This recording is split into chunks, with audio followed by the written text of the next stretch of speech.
This conference will now be recorded.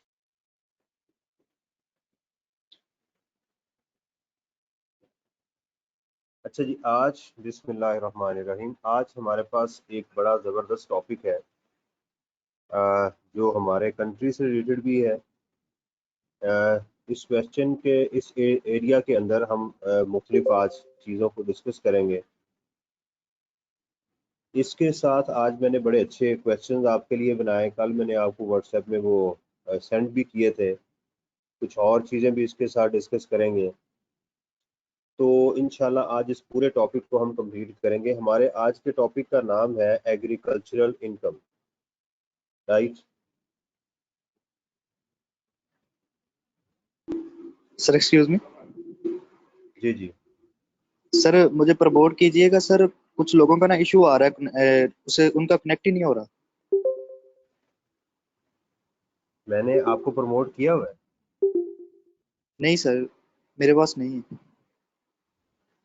मैं आपको shape, ये है ना आपका, मैं आपको करता हूँ।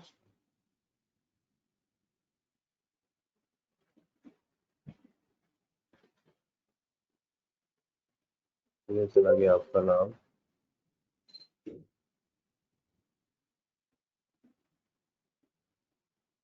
शुएब के नाम से है ना आपका? यस सर, मोहम्मद शुएब अरशद होगा। शुएब अवान लिखा हुआ है। मोहम्मद। सर शुएब अवान लिखा हुआ है सर। ये मान, अच्छा ये आ रहा है।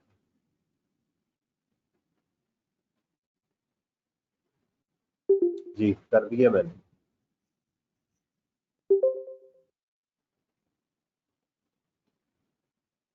ठीक है। अच्छा जी, आज हमारा बड़ा ज़बरदस्त टॉपिक है, वो है एग्रीकल्चरल इनकम। कि एग्रीकल्चरल इनकम क्या है। यानी एक चीज़ तो ये है कि क्या वो तमाम इनकम जो एग्रीकल्चरल लैंड से आएगी, क्या वो एग्रीकल्चरल इनकम होगी? पहला सवाल तो ये है। और वो कौन सी इनकम है जिनको हम समझते तो हैं ये एग्रीकल्चरल इनकम है। यानी क्या एग्रीकल्चरल जो प्रोड्यूस है, यानी चावल, क्या चावल एग्रीकल्चरल इनकम है? राइट। जो भी चावल बेचेगा वो एग्रीकल्चरल, क्योंकि एग्रीकल्चरल प्रोड्यूस है ना। ये चावल जो है, टी हो गई आपके पास जो है वो, उसके बाद चिली हो गई। क्या ये सारी चीजें पूरे पाकिस्तान में इसको एग्रीकल्चरल इनकम कहा जाएगा? The answer is no. तो इससे क्या क्या चीजें हमें आज सीखनी है? नंबर वन, एग्रीकल्चरल प्रोड्यूस, उसका रेंट उस जमीन से, और उस जमीन का बेचना। ठीक है, इन चीजों को आज हम डिस्कस करेंगे। देखिए, सबसे पहले देखें, ये आपको मैंने कुछ पिक्चर शेयर की हैं आपके साथ। पहली चीज है प्लोइंग, हल चलाना। ये देखें, ये पहली पिक्चर है। अगर कोई साहब हल चलाएंगे, प्लोइंग करेंगे, खेतों को हमवार करेंगे, वो उनको जो पैसे मिलेंगे वो उनकी एग्रीकल्चरल इनकम कहलाएगी, और वो पाकिस्तान में क्या है? एग्जाम। उसके बाद वो साहब जो उसके अंदर बीज बोएंगे, सोइंग करेंगे, उनको वहां से जो पैसे मिलेंगे उनकी इनकम भी एग्जाम्प्ट, वो भी एग्रीकल्चरल इनकम कहलाएगी।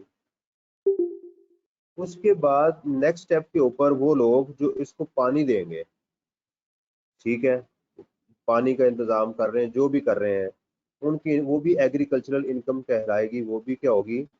एग्जाम्प्ट। उसके बाद आ गया कि जब फसल पक जाएगी, उसकी जो देखभाल करेंगे, उसकी जो कटाई करेंगे, तो उनकी इनकम भी एग्जाम्प्ट। ठीक।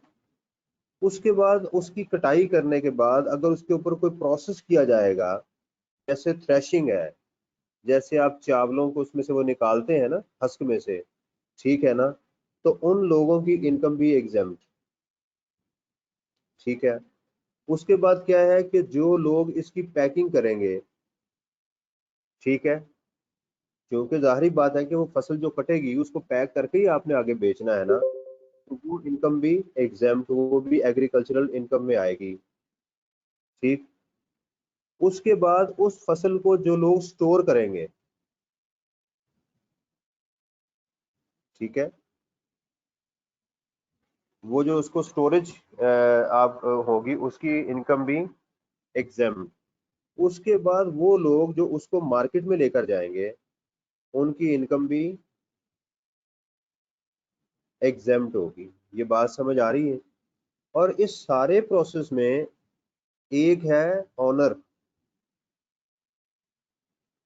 ऑफ लैंड, इस एग्रीकल्चरल लैंड का एक मालिक है।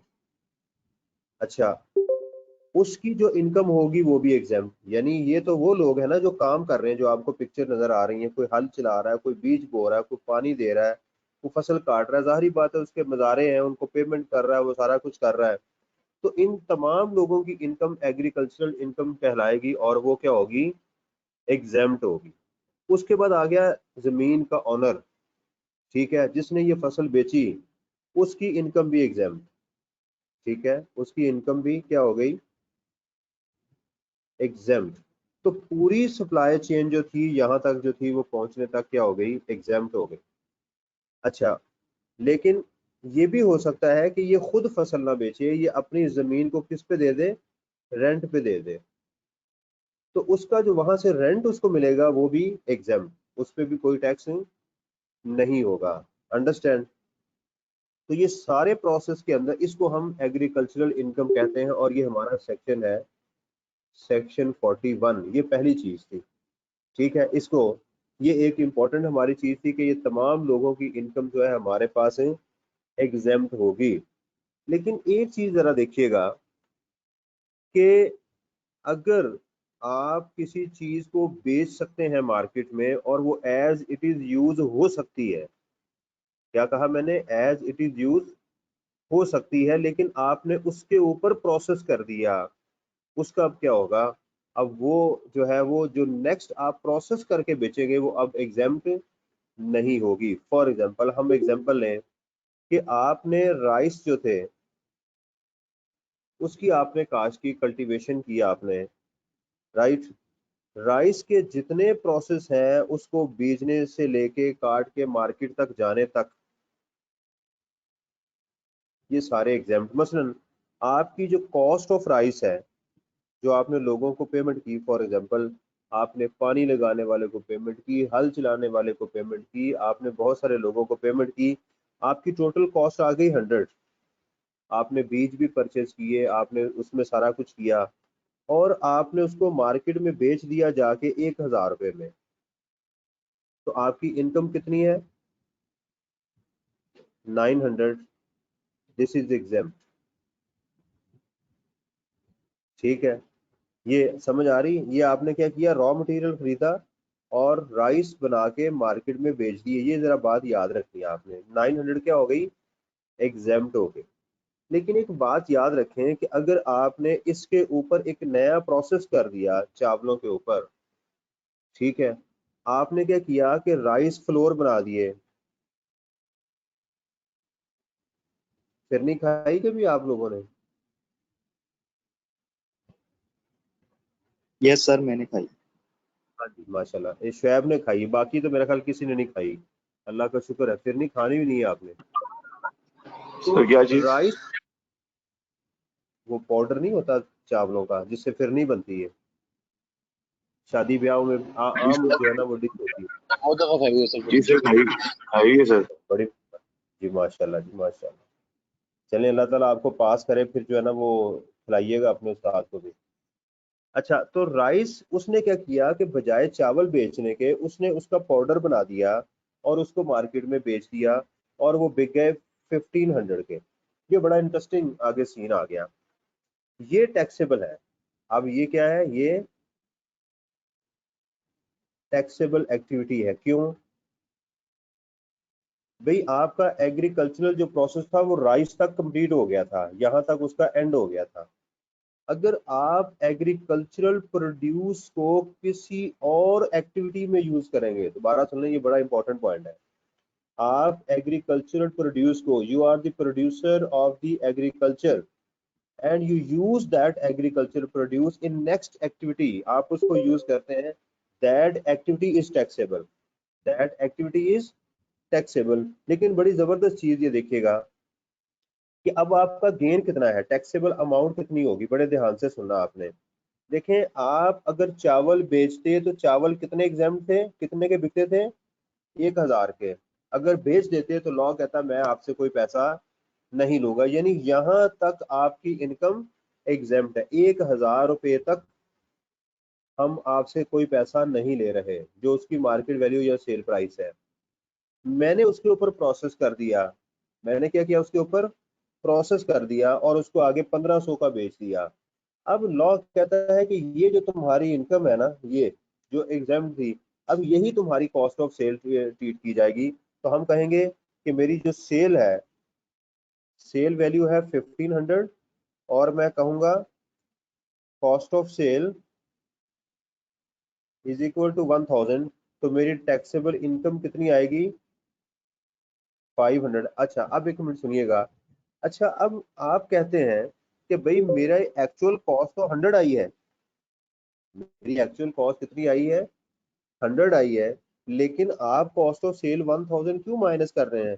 भाई इसलिए माइनस कर रहे हैं क्योंकि यहाँ तक तो मेरी इनकम एग्जाम्प्ट थी, यानी आप देखें मैंने 100 की कॉस्ट से 1000 रुपये की चीज प्रोड्यूस की, यहाँ तक लॉ कहता मैं आपसे टैक्स नहीं ले रहा, मैं आगे चला गया, मैं 1500 तक चला गया, टैक्सेबल एक्टिविटी तक आ गया, लॉ कहता है ये वाली जो तुम्हारी एक्टिविटी है ना ये टैक्सेबल है, यानी यहाँ तक तो ये सारा एग्जाम्प्ट था प्रोसेस आपका, आपने जो भी किया। इसका मतलब इसका जो डिफरेंस है वो जो 500 है इस पे मुझे टैक्स देना है। ये पेपर, ये एग्जाम में क्वेश्चन आ चुका हुआ है, ये बात समझ आई है आपको। अच्छा आप कहते हैं, आप नया सवाल ये पैदा करते हैं, सर ये जो उसने चावलों को आटे में तब्दील किया, उसने उसका पाउडर बनाया, फ्लोर बनाया उसका, तो उस पे भी तो कोई खर्चा आया होगा ना, बिल्कुल आया होगा। फॉर एग्जाम्पल कि हम कहते हैं कि उसने जब इस राइस को आटे में कन्वर्ट किया, फ्लोर में कन्वर्ट किया, तो उसके 50 रुपये खर्चा आ गया उसके ऊपर, हम कहते हैं ठीक है, तो फिर उसका गेन कितना होगा, सुनिएगा। फिर हम कहेंगे उसकी सेल 1500 की और उसकी कॉस्ट ऑफ सेल 1000 जो कि इनकम उसकी एग्जाम्प्ट थी, प्लस फर्दर कॉस्ट जो उसने उसको किया उसके ऊपर 50, वो भी उसकी कॉस्ट बन जाएगी। तो इस तरह से उसकी जो टैक्सेबल इनकम आएगी वो 450 आएगी। अब समझ आई बात की। इससे ये हमें पता चला कि अगर हम किसी एग्रीकल्चरल प्रोड्यूस को, दोबारा सुनिए, एग्रीकल्चरल प्रोड्यूस को अपने किसी बिजनेस में या किसी फर्दर प्रोसेस में यूज करें, तो उस एग्रीकल्चरल प्रोड्यूस की जो फेयर मार्केट वैल्यू होगी उस दिन वो हमारी कॉस्ट बन जाएगी। ये बात अब आपने अपने ज़हन में रखनी है। अगर हम उसको बेच देंगे तो एग्जाम्प्ट, लेकिन अगर उसको फर्दर प्रोसेस में यूज करेंगे तो उसकी जो फेयर मार्केट वैल्यू होगी वो हमारी क्या बन जाएगी, कॉस्ट बन जाएगी। ये बात सबको समझ आ गई बेटा।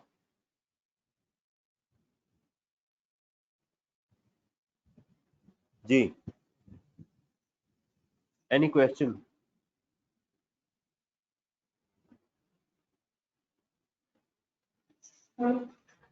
जी चले आगे। सर ये फेयर मार्केट वैल्यू वैल्यू की बात को रिपीट कीजिएगा। ये देखिए मैंने चावल जो अपनी कल्टीवेशन की राइस की, उसके ऊपर मैंने पानी लगाने वाले को 10 रुपए दिए, इस तरह मैंने 20 रुपए किसी को दिए, टोटल मैंने 100 की मेरी कॉस्ट आ गई। मैं एक दिन मार्केट जाता हूँ और मैं देखता हूँ कि वो चावल मेरे कितने के बिक रहे हैं, 1000 के। ठीक है, यही फेयर मार्केट वैल्यू है ना, मैं उसी मेरे मार्केट वैल्यू के ऊपर ही इसको बेच रहा हूँ। अगर मैं इसको बेच दूं तो मेरे से कोई टैक्स नहीं लिया जाएगा, लेकिन अगर इसको बेचने की बजाय मैं इसके ऊपर फर्दर प्रोसेस कर दूं, इससे कोई नई चीज मैं बना दूं, ठीक है, तो वो क्या होगी, उस दिन की फिर जो फेयर मार्केट वैल्यू होगी ना, वो मेरे लिए क्या बन जाएगी, कॉस्ट बन जाएगी। ये ऐसे ही गिना जाएगा कि जैसे ये चावल मैंने किसी से खरीदे हैं। अगर मैं बाहर से भी देखे ना, अगर मैं खुद अगर ये काम करता कि मैं बाजार से राइस लेता तो मुझे कितने के मिलने थे, 1000 के। उसके ऊपर मैं फर्दर प्रोसेस करता, ठीक है, इसको ग्राइंड करता तो मेरा 50 का खर्चा आ जाना था। टोटल मेरी कॉस्ट ऑफ सेल कितनी होनी थी, 1050, और बेचनी मैंने कितनी थी, 1500 की। तो मेरी फिर टैक्सेबल इनकम कितनी आ सकती, 450। यानी अगर आप एग्रीकल्चर प्रोड्यूस को आगे किसी प्रोसेस में यूज करेंगे तो ये ऐसे ही समझ लें जैसे ही आपने बाजार से खरीदे हैं, वो आपकी कॉस्ट ऑफ सेल बन जाएगी। अब समझ आ गई आपको? Yes sir. सर ये अच्छा, अब FMV सुनिएगा, फेयर मार्केट वैल्यू जो है, जी सर, वो किस दिन की लेनी है? जिस दिन हम सेल करने लगे हैं या जिस दिन प्रोसेसिंग हो रही है हमारे पास? जिस दिन आपने प्रोसेस में इसको यूज किया उस दिन की फेयर मार्केट वैल्यू। आपने एम्प्लॉय कर लिया उसको। अच्छा, अब इसकी एग्जांपल सुनिएगा, जैसे चिलीज है, चिली इज एग्जाम्प्ट। चिली क्या है, एग्जाम्प्ट है। लेकिन अगर आप इसको नेशनल अचार मसाले में यूज कर देंगे तो ये टैक्सेबल है, ये आपकी टैक्सेबल एक्टिविटी है। ठीक हो गया। राइस की मैंने आपको एग्जांपल दी, ठीक है। यानी कोई भी चीज, इस तरह आपका शुगर केन है, शुगर केन आप बेचते हैं, ठीक है, तो ये आपका एग्जाम्प्ट। लेकिन अगर आप इसके शुगर बेचनी शुरू कर दें, शुगर बना दें, तो वो टैक्सेबल हो जाएगी। यानी कोई चीज अगर वो अपनी ओरिजिनल कंडीशन में यूज हो सकती है लेकिन आप उसको फर्दर प्रोसेस कर देते हैं तो वो क्या हो जाएगी, टैक्सेबल हो जाएगी। अच्छा, अब जरा इसकी डेफिनेशन को हम डिस्कस करते हैं, कुछ इसकी इलस्ट्रेशंस को। ये एक आर्टिकल मुझे मिला था नेट से, वो मैंने आपके लिए डाउनलोड किया और वो मैं आपके सामने लेकर आया हूँ। देखिएगा, इसमें जो डेफिनेशन है वो कहता है डेफिनेशन ऑफ एग्रीकल्चरल इनकम। अब देखें एग्जाम में इसके ऊपर क्या क्या बात आज तक हो चुकी है। नंबर 1 तो आपसे डेफिनेशन पूछता है एग्रीकल्चरल इनकम का। नंबर 2 आपसे इसके कोई इलस्ट्रेशन बना देता है। और नंबर 3 उसने एक दफा एग्रीकल्चरल प्रोड्यूस को आके यूज भी किया हुआ है। तो सबसे इंपॉर्टेंट जो चीज है वो क्या है, एग्रीकल्चरल इनकम।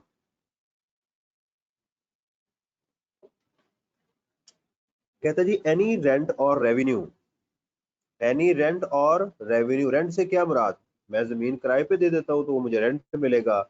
और रेवेन्यू यानी उससे मुझे, मैं अगर उसकी एग्रीकल्चरल प्रोड्यूस को बेचता हूँ तो वो मेरा रेवेन्यू हो गया। Derived by a person from land, from, ये बात सुनिएगा, land which is situated in Pakistan and is used for agricultural purposes. It means कि अगर वो लैंड पाकिस्तान में नहीं, पाकिस्तान से बाहर है, तो फिर वो हमारी एग्रीकल्चरल इनकम नहीं होगी। उस लैंड का पाकिस्तान में मौजूद होना लाजमी है और वो एग्रीकल्चरल पर्पस के लिए यूज हो। उससे जो रेंट मिले या रेवेन्यू मिले वो मेरी एग्रीकल्चरल इनकम होगी। क्या यहाँ सेल की बात की गई है, बड़ा इंपॉर्टेंट क्वेश्चन मैंने आपसे पूछा है। क्या यहाँ पर बेटा सेल की बात की गई है? सर ये नो सर। रेवेन्यू जो क्या है यहाँ सेल से कहा मिलती गया है। क्या उस लैंड को सेल की बात की गई है? No sir. नहीं की गई। ये बात जहन में रखनी है कि बेटा ये जो लैंड को अगर सेल किया जाएगा उसको हम एग्रीकल्चरल इनकम नहीं कहेंगे। ये ध्यान से आपने वर्ड जो है ना वो सुनना है। सिर्फ उस लैंड से अगर आपको रेवेन्यू मिले या रेंट मिले, जो पीछे मैंने आपको एग्जांपल्स दी हैं। आगे चलते हैं। कहता जी एनी इनकम, फिर बात कीजिएगा, any income derived by a person from land situated in Pakistan from agriculture. Agriculture किसको कहते हैं, हर वो काम जो अभी मैंने आपको दिखाया ये सारे एग्रीकल्चर हैं। ये जितनी तस्वीरें मैंने आपको दिखाई, पानी देना, उसका फसल में बीज को बोना, उसकी कटाई करना, उसकी देखभाल करना, उसको स्टोरेज हाउस तक लेकर जाना, उसके अंदर उसकी थ्रेशिंग करना, पैकिंग करना, इसको एग्रीकल्चर प्रोसेस वो कहते हैं। उसके बाद कहता है जी अब इसको कनेक्ट करना आपने, एनी इनकम फ्रॉम, फ्रॉम को कनेक्ट करना है the performance by a cultivator. यानी आप उसको एग्रीकल्चर नहीं, कोई और काम, कल्टीवेटर जो उसके ऊपर कोई प्रोसेस कर रहा है, और receiver of rent in kind. अच्छा, गांव के अंदर एक बड़ी चीज होती है कि वो कहते हैं कि भाई ये मेरी जमीन है, तुम हल चलाओ, तुम बीज बो, तुम सारा काम करो। जब वो फसल तैयार हो जाएगी, ठीक है, जब फसल क्या होगी, तैयार हो जाएगी, तो 70% तुम्हारी, 30% मेरी, क्योंकि जमीन मेरी है और मेहनत तुम्हारी है। तो इसको कहते हैं receiver of rent in kind, कि मैंने उससे किराया नहीं लिया, बल्कि इन काइंड यानी एग्रीकल्चर प्रोड्यूस उससे मैंने ले ली, ऑफ एनी प्रोसेस, कोई भी प्रोसेस, जितने प्रोसेस ऑर्डिनरीली एम्प्लॉयड, जो कि नॉर्मली एम्प्लॉय किए जाते हैं, by such person to render the produce raised और received by the person fit to be taken to the market, जितना मार्केट तक जाने के लिए था उस प्रोसेस तक वो होगी। ठीक है, उस तक, मार्केट जाने तक की जो इनकम होगी उस पे आपसे कोई टैक्स नहीं लिया जाएगा। वो लोग जो खेतों से उठाते हैं फसल को और उठा के मार्केट में फेंक देते हैं जाके, उनसे भी कोई टैक्स नहीं लिया जाएगा, उनकी भी एग्रीकल्चर इनकम ट्रीट की जाएगी। पहली लॉ ने ये बात की। अच्छा, इसके नीचे एग्जाम्पल है, ये नोट्स मैं आपको शेयर कर दूंगा, इसको देख लीजिएगा। उसके बाद है जी सेल। अब आगे सेल, पहले थी प्रोसेस की, अब आगे सेल बाय द कल्टीवेटर और receiver of rent in kind. दो लोग हैं, राइट। एक है, फर्ज करें एक मैं हूं, मेरी जमीन है, और एक है मेरा जो, जिसको मैंने जमीन दी कि भाईजान मेरा मजार है, या जो भी आप उसको कहते हैं, आप इस पे काम करें। तो जो फसल आई उसमें क्या क्या शेयर था, मेरा 30% था और उसका 70% था। तो हम दोनों ने उसको मार्केट में बेच दिया, तो हम दोनों की इनकम क्या हो जाएगी, एग्जेम्प्ट हो जाएगी। बेशक मैंने उसको कल्टीवेशन की या किसी और ने की, ठीक है, चूंकि वो रिसीवर इन काइंड में आ गया, इसलिए वो भी exempt. Of the produce, produce से क्या मुराद है, राइस, ठीक है, ये चावल हो गए, चिली हो गई, टी हो गई, तो ये प्रोड्यूस रेज्ड और received by such person in respect of which no process has been performed other than a process of the nature describes। ये जो है उसने प्रोसेस किया, इसके अलावा कोई और प्रोसेस उसने नहीं किया। मैंने अभी आपको एग्जांपल दी। दूसरे प्रोसेस क्या हो सकते हैं, जैसे कि आपने शुगर से क्या कर लिया, उसको क्रश किया और उससे शुगर बना ली, तो वो प्रोसेस फिर एग्रीकल्चरल प्रोसेस में नहीं गिना जाएगा। ठीक है, ये दूसरी चीज है। इसका मतलब एग्रीकल्चर प्रोसेस करें या उसको बेच दें या आप उसको स्टोर कर दें, जो भी काम होंगे सारे के सारे एग्रीकल्चर में जाएंगे। उसके बाद आगे जी, आगे any income derived by a person from any building. अब आगे बिल्डिंग, पहले बात हुई लैंड की, ये देखें जो हमारा सब सेक्शन 1 ए और बी था, ए और बी में किसकी बात हो रही है, नोट करें, लैंड की। लैंड वो जो यूज हो रही है। अब यहाँ पर क्या आ गई, सब सेक्शन सी के अंदर building owned and occupied by the receiver of rent or revenue of any land described in clause A और B, right। अगर कोई बिल्डिंग जो है आपने ऑक्यूपाई की और वो किस पर्पज के लिए यूज हो रही है, वो जो ऊपर हमने बातें पढ़ी एग्रीकल्चर प्रोसेस के लिए। देखे ना, आपने थ्रेशिंग करनी है, अगर बारिश हो रही है तो आप क्या करेंगे, एक बिल्डिंग यूज करेंगे, उसके अंदर इसकी थ्रेशिंग करेंगे, ठीक है, कोई अगर काम करना है। इसी तरह फॉर एग्जांपल कि कोई ऐसी फसल है जिसके ऊपर कोई प्रोसेस होना है, ठीक है, तो उसको उसका छिलका उतारना है, वो छिलका उतार के आपने बेचना है, तो आप क्या करेंगे, उनको मजदूरों को कहते हैं भाई बिल्डिंग में ले जाओ। वो जो बिल्डिंग इस काम के लिए इस्तेमाल होगी, राइट, उसका जो रेंट आएगा या उससे जो इनकम आएगी वो भी एग्जेम्प्ट हो जाएगी। उसके बाद है any building occupied by the cultivator, या उसकी अपनी हो, और receiver of rent in kind of any land in respect of which the produce of which any operation specified, वही यानी उस बिल्डिंग को स्टोर करने के लिए इस्तेमाल किया जाए या किसी प्रोसेस के लिए इस्तेमाल किया जाए जो ऊपर हमने कहे हैं, वो भी इसमें जाएगी। मसलन आज सुनने में आया, मैंने देखा नहीं है, सुनने में ये आ रहा है कि वो ग्रीन हाउस इफेक्ट वगैरह कुछ कहते हैं। कुछ फसलें जो है वो क्या करते हैं, जो आउट ऑफ सीजन होती हैं उनको वो ओपन फील्ड में नहीं वो काश्त करते, उनकी कल्टीवेशन कहाँ होती है, बिल्डिंग के अंदर। वो उनको आर्टिफिशियल एनवायरनमेंट प्रोड्यूस करते हैं, ठीक है। तो जाहिर बात है कि अब वहां वो जमीन के ऊपर नहीं उग रही, वो बिल्डिंग के अंदर जाके उसके ऊपर प्रोसेस किया जा रहा है। तो वो कहता है वो बिल्डिंग जिसके अंदर वही प्रोसेस किए जाएंगे जो एग्रीकल्चरल प्रोसेस है, उसकी इनकम भी क्या हो जाएगी, एग्जेम्प्ट हो जाएगी, ठीक है। उसके बाद उसने जो, हाँ ये तीन चीजें थी हमारी जो हमारी इसमें आ रही थी। अब यहाँ पर एक बड़ा जबरदस्त क्वेश्चन ये आ रहा है। मेरा एक स्टूडेंट था सीए का ही, वो कहता था सर हम जो है ना वो हमारे फील्ड है इधर, तो वहां पर चलगोजा जो है वो पैदा होता है, तो गवर्नमेंट कहती है ये आप उतार लें, आप हमें इसकी पेमेंट ना करें। वो चलगोजा क्या, सवाल ये पैदा होता है क्या वो चलगोजा उतार के बेचना ये भी एग्रीकल्चरल इनकम है? सुनिएगा, इसके ऊपर मैंने कोई एग्रीकल्चरल प्रोसेस किया ही नहीं, इसके ऊपर मैंने कोई एग्रीकल्चरल प्रोसेस किया ही नहीं। तो यहाँ से ये बात हमें समझ आती है कि अगर आप उसके ऊपर कोई एग्रीकल्चरल प्रोसेस नहीं कर रहे, आप कोई इंटेंशन नहीं, तो फिर इसको एग्रीकल्चरल इनकम की डेफिनेशन में नहीं लिया जा सकता। अब आपको इसके ऊपर टैक्स पे करना पड़ेगा। हाँ, अगर आपने खेत को बनाया, उसको हमवार किया, वहां दरख्त लगाए, वहां से चलगोजा उतारा और जाके मार्केट में बेच दिया, फिर ये आपकी एग्रीकल्चरल वो इनकम गिनी जाएगी। अच्छा जी, अब नीचे एग्जांपल्स हैं कुछ, ये देखिएगा आपके लिए, बेशक इसका स्क्रीनशॉट ले लें, वैसे ये नोट्स भी मैं आपको दे दूंगा, नेट पे भी अवेलेबल है।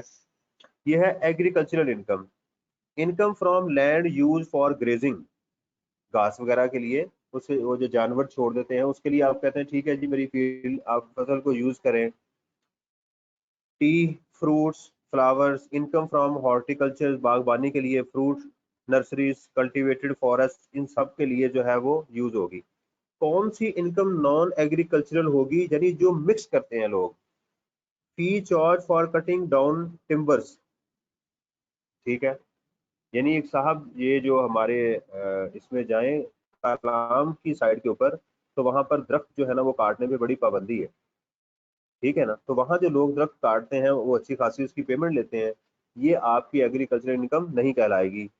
Profit on sale of timber by middle man who bought it from the cultivator, जो टिम्बर को बेच रहा है, यानी टिम्बर मार्केट में जो चीजें हैं वो आप उसको एग्जाम्प्ट नहीं कह सकते।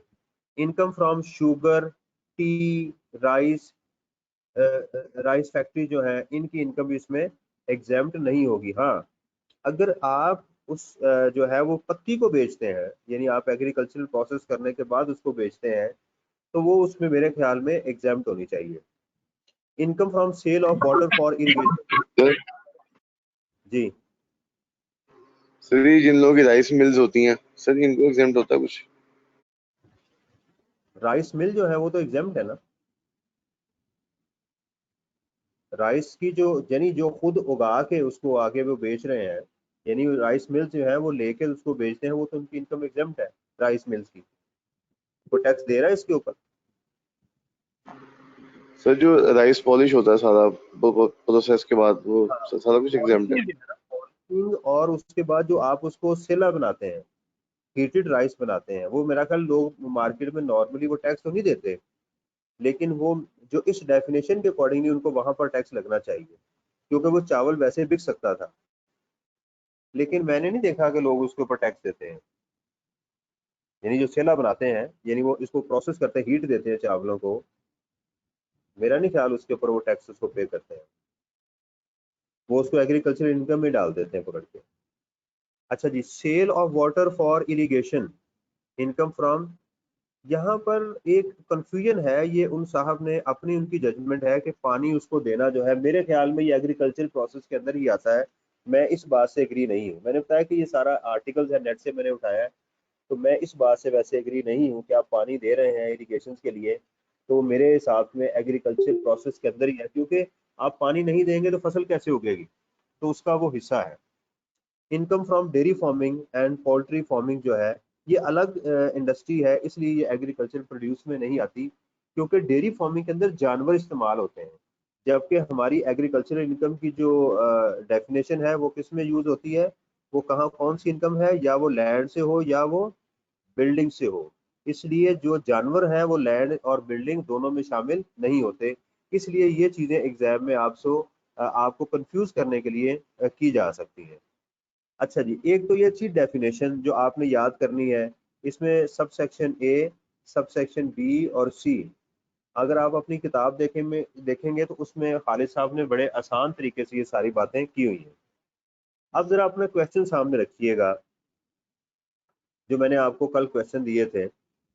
इसमें पहला है question number 1, mister Agri cultivates rice and sold in the market. He provides you the following information to compute his taxable income: sale of rice, cost of raw material, other administrative expenses. Other administrative expenses mean किसी को उसने खाद डालने के लिए पैसे दिए, पानी देने के लिए पैसे दिए, ये सारी चीजें। तो इसकी इनकम कितनी होगी, पहले इनकम कैलकुलेट करते हैं। तो आप कहेंगे सेल 2 मिलियन, फिर इसमें से आप लेस करेंगे कॉस्ट ऑफ सेल, फिर इसमें से अदर एडमिनिस्ट्रेटिव एक्सपेंसेस लेस करेंगे, तो 1 मिलियन माइनस करेंगे तो इसकी टैक्सेबल इनकम कितनी आ जाएगी, 1 मिलियन। तो आप ये कहेंगे जी आपकी एग्रीकल्चरल इनकम है, ये आपकी एग्जेम्प्ट इनकम। ठीक, इसको टैक्सेबल इनकम नहीं बोलना, इसको क्या कहना है, एग्जेम्प्ट इनकम। ठीक है, आपने चावल को बेचा, लेकिन ये बात याद रखें, ये आपने क्या किया है, कल्टीवेट किए हैं। ये लफ्ज जरा ध्यान से देखना, आपने क्या किए हैं, कल्टीवेट किए हैं। अगर आप इसको कल्टीवेट नहीं करके चावल वैसे बेचते हैं तो फिर आपकी एग्रीकल्चरल इनकम में नहीं जाएगा। अब देखिएगा, mister rice manufactures rice flour, उसका पाउडर बनाते हैं for phirni. He purchases rice from the market, और वो चावल मार्केट से खरीदते हैं। During the year he provides you the following information to compute his taxable income. तो सेल ऑफ राइस ये क्या है, टैक्सेबल। तो उसकी purchase price of the rice ये आ गई, एडमिनिस्ट्रेटिव एक्सपेंसेस उसके ये आ गए। तो उसकी जो 10 लाख रुपया इनकम आएगी, इसको हम कहेंगे टैक्सेबल बिजनेस इनकम।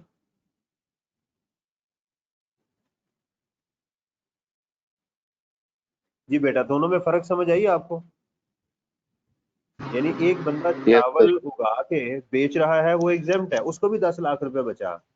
एक बंदे ने उसका पाउडर बना के बेचा, उसको भी 10 लाख बचा, लेकिन चूंकि उसने एग्रीकल्चरल प्रोसेस नहीं किया उसके ऊपर, ठीक है, तो इसलिए वो क्या हो गई, टैक्सेबल। दोनों क्वेश्चन क्लियर हो गए आपके, 1 और 2? भाईजान क्लियर होगी बात? चलें आगे, 3 पे आ जाए। मिस्टर कल्टीवेटर कल्टीवेट्स राइस, उसने चावल वो कल्टीवेट करता है। During the year he started manufacturing rice flour from the rice. अब साल के दौरान उसने क्या हरकत की कि उसने कहा कि यार चावलों को छोड़ो, इसमें तो बचत ही नहीं है इतनी, चलें फिरनी बनाते हैं। तो he provides you the following information to compute his taxable income. उसने कहा जी मेरी टैक्सेबल इनकम बताइएगा। उसने क्या किया, सेल ऑफ राइस, ये उसकी सेल हो गई, बिल्कुल ठीक है। कहता है जी fair market value of the rice used, वो कितना है, 2 मिलियन। देखें इस क्वेश्चन और इस क्वेश्चन में फर्क सुनिए, देखिएगा। इसमें वो खुद चावल उगा रहा था, ये चावल बना के उसने किया, यहाँ उसने परचेज किए हैं, सॉरी, यहाँ पर वो परचेज कर रहा था इस क्वेश्चन के अंदर, और यहाँ वो कल्टीवेट कर रहा है, खुद प्रोड्यूसर है वो चावलों का। अब क्या होगा कि अब उसने कहा जी अगर वो चावल मार्केट में बेचता तो वो कितने के बिकने थे, 20 लाख के। लेकिन उसने क्या किया, चावल बेचने की बजाय उसको क्या कर दिया, आटा बना दिया उसका। तो हमने कहा कि अगर आप एग्रीकल्चरल प्रोड्यूस को यूज करेंगे, ठीक है, किसी अपने बिजनेस में या किसी और प्रोसेस में, तो वो क्या बन जाएगी, आपकी कॉस्ट बन जाएगी। तो इस क्वेश्चन के अंदर वो कितनी उसकी टैक्सेबल इनकम आएगी, देखें, हम कहेंगे जी sale of rice flour 3 million, ठीक है, और लिखेंगे कॉस्ट ऑफ सेल उसने कितनी की, अच्छा, इसके अंदर एक चीज ये है कि ये जो एक्सपेंसेस हैं ये किसके हैं, हमें इसकी assumption लेनी पड़ेगी। अगर तो ये वाले एक्सपेंसेस वो चावलों के हैं, दोबारा सुनिएगा, अगर तो ये एक्सपेंसेस चावलों वाले हैं तो हम फिर इसको इग्नोर कर देंगे। लेकिन अगर ये एक्सपेंसेस वो चावलों को पाउडर में कन्वर्ट करने के लिए यूज हुए हैं तो फिर उसको यूज किया जाएगा। अंडरस्टैंड? तो इसमें हमें मैं फॉर एग्जांपल मैं अजम्पशन लूं कि ये सारी कॉस्ट जो हमारी इनकर्ड हुई थी वो सिर्फ राइस के लिए थी, राइट। उसके बाद हमने उसको पीस दिया, उसके ऊपर कोई खास कॉस्ट नहीं आई, तो फिर हमारी कॉस्ट कितनी आएगी, टैक्सेबल इनकम ये आएगी। हम कहेंगे जिसकी जो टैक्सेबल बिजनेस इनकम है वो 1 मिलियन है। ठीक है, ये दोबारा सुन लें कि अगर आपको, ये तो हमारी बन गई basic cost, cost of sale हो गई। अगर आपने इसको प्रोसेस करने के लिए फर्दर कोई कॉस्ट इनकर्ड की तो वो भी इसके अंदर आप क्या करेंगे, उसको ऐड करेंगे, तो टोटल कॉस्ट ऑफ सेल ये आपकी बनेगी, राइट। अच्छा, आगे है हमारे पास question number 4। Rashida Begum has rented out her agricultural land for cultivation and received rent for the year rupees 500,000. She has also rented out a portion of her house to her neighbors to live. उसने अपने हमसायों ने कहा ये हमें घर का दे दें हिस्सा, तो उसने वो भी दे दिया उनको। The rent of the house was rupees 20,000 per month, और उसको 20,000 पर मंथ उसका किराया आ रहा था। You are requested to compute her total and taxable income. इसकी टोटल इनकम कितनी है और टैक्सेबल इनकम कितनी है। अब देखिएगा हम क्या करेंगे, इसकी टैक्सेबल इनकम कैलकुलेट करेंगे। कंप्यूटेशन ऑफ टैक्सेबल इनकम, तो इसमें हम लिखेंगे income from property.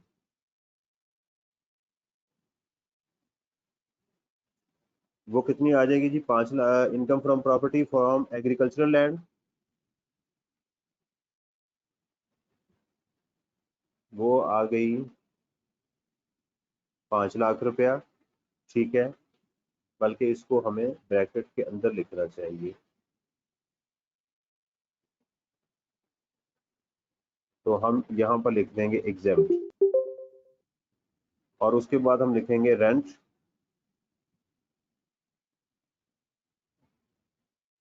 From house 20,000 into 12, 240,000। तो उसकी इनकम फ्रॉम प्रॉपर्टी क्या आ जाएगी, ये लिखेंगे टैक्सेबल इनकम। अच्छा, क्वेश्चन में 2 चीजें मांगी गई, उसकी टोटल इनकम भी बताएं और टैक्सेबल इनकम भी बताएं। तो लिहाजा हमें एग्जाम के अंदर यहाँ लिखना चाहिए टोटल इनकम 500,000 प्लस 2, तो ये आ जाएगी 740,000। ये बात समझ आई आपको कि उन्होंने जो एग्रीकल्चरल लैंड रेंट आउट की उसका जो किराया वो एग्जेम्प्ट हो गया, लेकिन उन्होंने जो घर दिया वो टैक्सेबल हो गया, तो उनकी टैक्सेबल इनकम आ जाएगी 240 और टोटल इनकम आ जाएगी 740 आ जाएगी। इट्स ओके जी,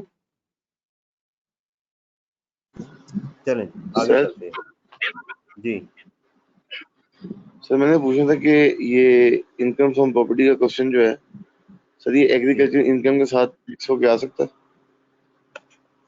हाँ, मसलन कुछ कहा तो नहीं जा सकता, इसमें कोई इशू। मैं तो आपको हर वैरायटी का क्वेश्चन करवा रहा हूँ, जो एग्जाम में आ चुके हैं मैं वो भी करवा रहा हूँ, और जो एग्जाम में आ सकते हैं मैं वो भी करवा रहा हूँ, जो आज तक नहीं आए। देखे ना आपके, मेरे ख्याल के मुताबिक 80-90% जो आपका एग्जाम है वो पास पेपर से होता है, वो रिपीट हो रही होती हैं चीज़ें, और कुछ चीज़ें ऐसी होती हैं जो नहीं आती हैं।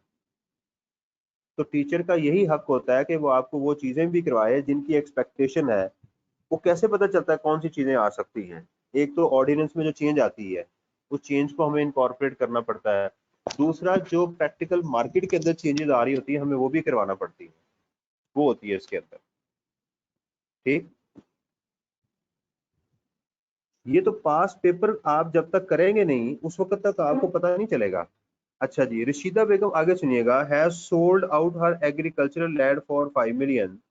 She had purchased that land at rupees 1 million. She has also sold out her shop to her neighbors at rupees 2 million. She had purchased the shop for rupees 500,000. You are requested to compute her total income and taxable income. बेटा देखें, अब उसने agricultural shop बेची या जो भी बेची, जमीन का बेचना आगे कैपिटल गेन में जाके हम पढ़ेंगे। जमीन आपकी जो होती है ये कैपिटल एसेट होती है, आपका कैपिटल गेन में इसका टैक्स जाएगा। अब हम इसमें करेंगे कैपिटल गेन, तो पहले आएगा सेल ऑफ एग्रीकल्चरल लैंड, कितने की बेची उसने, 5 million की, कॉस्ट कितनी थी 1 million की, तो 4 million उसका ये आ गया कैपिटल गेन। उसके बाद आ जाएगा सेल ऑफ शॉप, दुकान बेच दी जो कि एग्रीकल्चरल नहीं थी, वो है जी 2 million माइनस 500,000, तो 15 लाख रुपया उसका ये आ गया, तो ये आ गया जी 5.5 million।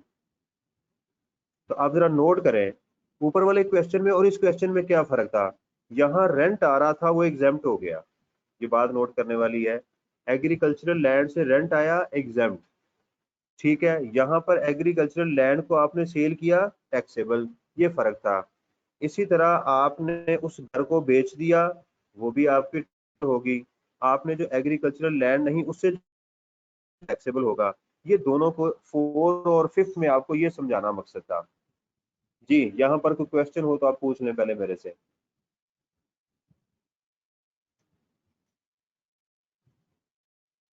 It's okay ji sir ये बेटा, समझ सेल आ ऑफ गई इस शॉप बात की, टैक्सेबल है? शॉप बेची है तो टैक्सेबल होगी ना, जी सर वही ठीक।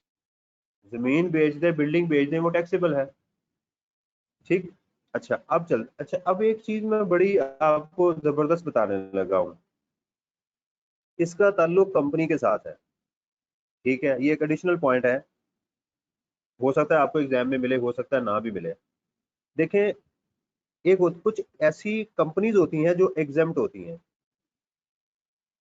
ठीक है, कंपनी अपनी इनकम पे भी टैक्स देगी, उसके बाद कंपनी क्या करती है, डिविडेंड डिक्लेयर करती है अपने शेयर होल्डर्स को, क्या करती है, डिविडेंड समझते हैं ना, जो प्रॉफिट दिया जाता है, इसकी बाद में जाके डेफिनेशन पढ़ेंगे हम। तो इस डिविडेंड के ऊपर शेयर होल्डर्स भी टैक्स देते हैं, वो भी टैक्स पे करते हैं। इसका मतलब ये है कि शेयर होल्डर्स को कंपनी को एक तरह से डबल टैक्सेशन हो रही होती है कि पहले कंपनी अपनी इनकम पे 29% टैक्स देती है, उसके बाद शेयर होल्डर जो है वो टैक्स दे रहे होते हैं उसके ऊपर, डिविडेंड के ऊपर। तो कंपनी का एक डिसएडवांटेज ये होता है, अब सुनिएगा, अगर कंपनी की इनकम एग्जेम्प्ट हो, क्या हो, कंपनी की इनकम एग्जेम्प्ट हो, तो ये बात याद रखें डिविडेंड फिर भी टैक्सेबल होगा। अगर कोई कंपनी टैक्स हॉलीडेज एंजॉय कर रही है, एक्सपोर्ट प्रोसेसिंग जोन में है, ग्वादर में है, सी पैक में काम कर रही है, और खान साहब कहते हैं जी जो कंपनी भी सी पैक में काम करेगी 5 साल तक हम उनसे टैक्स नहीं लेंगे, उसको टैक्स हॉलीडेज बोलते हैं, वो एग्जेम्प्ट होगी।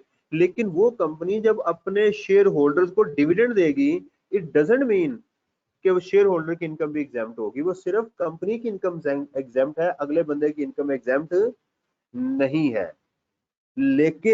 लेकिन सेकंड शेड्यूल के अंदर उन्होंने एक बात की, उन्होंने कहा अगर कोई agricultural company, agricultural corporate company, ठीक है, उसकी एग्रीकल्चरल इनकम है, तो जाहिर बात है वो एग्जेम्प्ट होगी। अगर वो कंपनी अपने शेयर होल्डर्स को डिविडेंड दे तो वो एग्जेम्प्ट होगी। समझ आई? दोबारा सुन लीजिएगा, पहला मैंने जो पहली चीज आपको बताई कि कंपनी अलग टैक्स देती है, शेयर होल्डर डिविडेंड के ऊपर अलग टैक्स देते हैं। दूसरी बात मैंने ये की कि अगर कोई कंपनी एग्जेम्प्ट होगी तो लाजमी नहीं कि उसका डिविडेंड एग्जेम्प्ट हो, वो टैक्सेबल होगा। तीसरी बात मैंने बताई कि मासवाए एग्रीकल्चरल कंपनीज, कॉर्पोरेट कंपनीज जो अपने शेयर होल्डर को डिविडेंड देंगे आउट ऑफ एग्रीकल्चरल इनकम, वो एग्जेम्प्ट हो। ये तीन चीजें मैंने आपके लेवल पे ये कभी आया नहीं है, आपके लेवल पे ये कभी चीज आई नहीं, क्योंकि एग्रीकल्चरल इनकम की बात हो रही थी, इसलिए मैंने आपसे ये चीज डिस्कस की है। जी, कोई क्वेश्चन? नहीं जी, अब मैं जरा आपकी इस इनकम को जरा मैं समराइज कर दूं, जरा ध्यान से सुनिएगा। पूरी मैं मुकम्मल अब समरी आपके सामने वो रखने लगा हूं। हमने अपना जो सफर स्टार्ट किया था वो किया था इमूवेबल प्रॉपर्टी से, अगर आपको याद हो।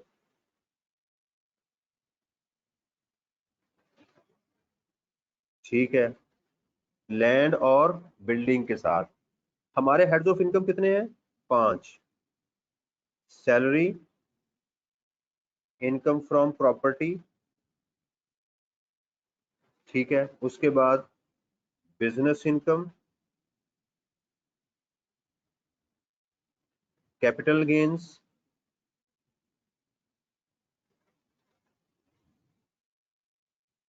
And income from other sources.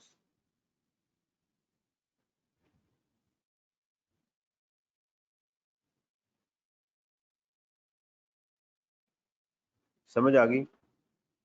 अच्छा, इसमें क्या क्या हमने डिस्कस किया, जरा ध्यान से देखिएगा। पहली चीज हमने डिस्कस की सैलरी की। ठीक है, अगर कोई एम्प्लॉई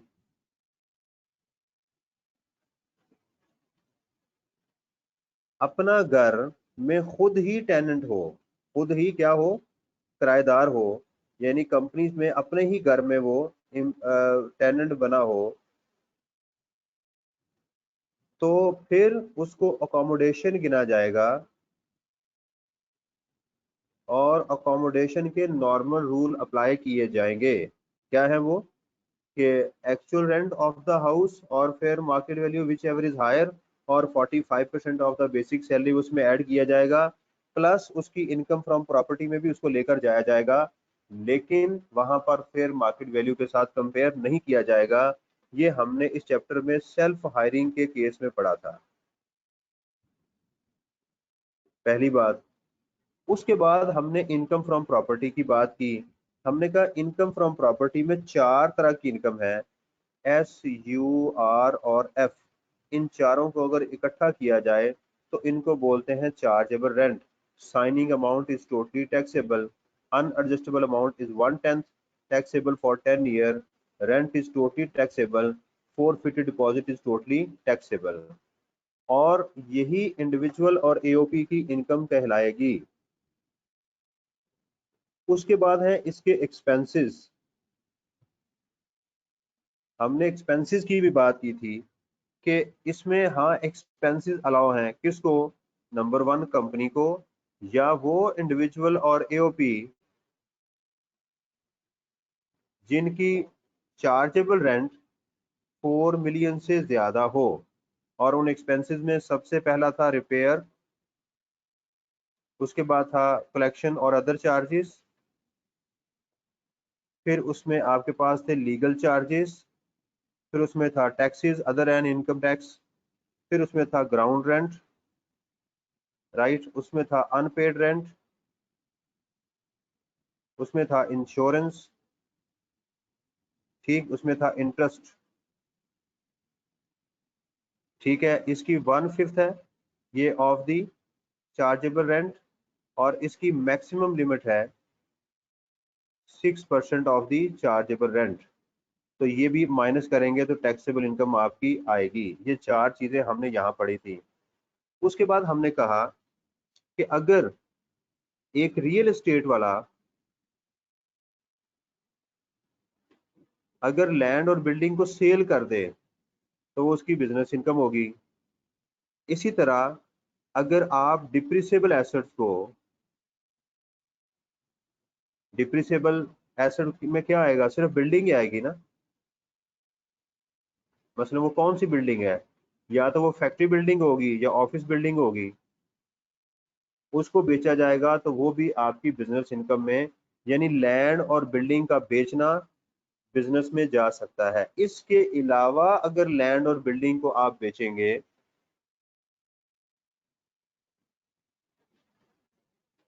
इसके अलावा अगर आप लैंड और बिल्डिंग को डिस्पोज ऑफ करेंगे, डिस्पोजल ऑफ इमूवेबल प्रॉपर्टी, तो वो कहाँ जाएगी, कैपिटल गेन में जाएगी। फिर हमने कहा कि हाँ, लैंड और बिल्डिंग से एक ऐसी इनकम भी जनरेट होती है जो इनकम फ्रॉम अदर सोर्सेज में जाती है। सबसे पहली थी उसमें सबलेटिंग।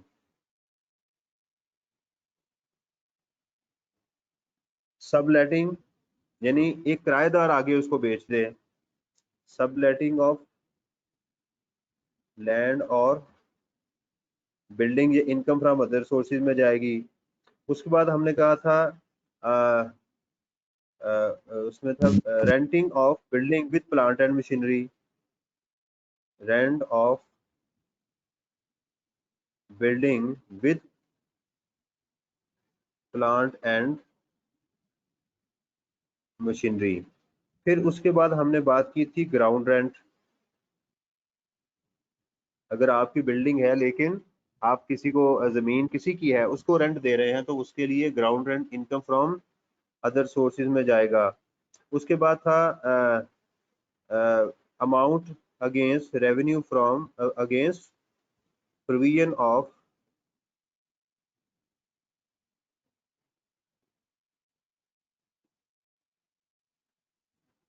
amenities एंड यूटिलिटीज,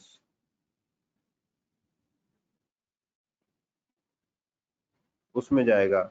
और उसके बाद था वेकेशन ऑफ लैंड और बिल्डिंग।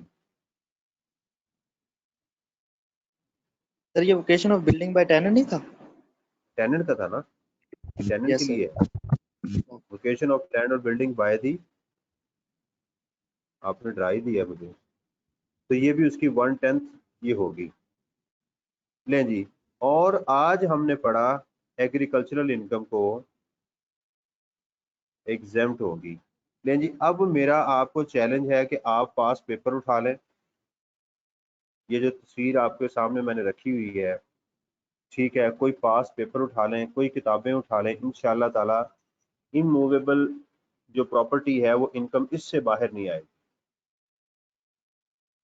समझ आ गई जी? ये आज का मेरा कंक्लूजन था। ये पिक्चर बेशक नोट कर लें, इसको आपने समझ लें कि तावीज़ समझ के रट्टा लगा लेना है। ये आपका कैफ लेवल पे भी यूज़ होगा यही कॉन्सेप्ट, और अगर चेंजेस ना आई तो सी फैप के अंदर भी ये आपकी बहुत हेल्प करेगा। जी, अब कोई क्वेश्चन हो तो आप मेरे से पूछ सकते हैं, और अगर किसी सर इसको थोड़ा सा जूम आउट करते हैं।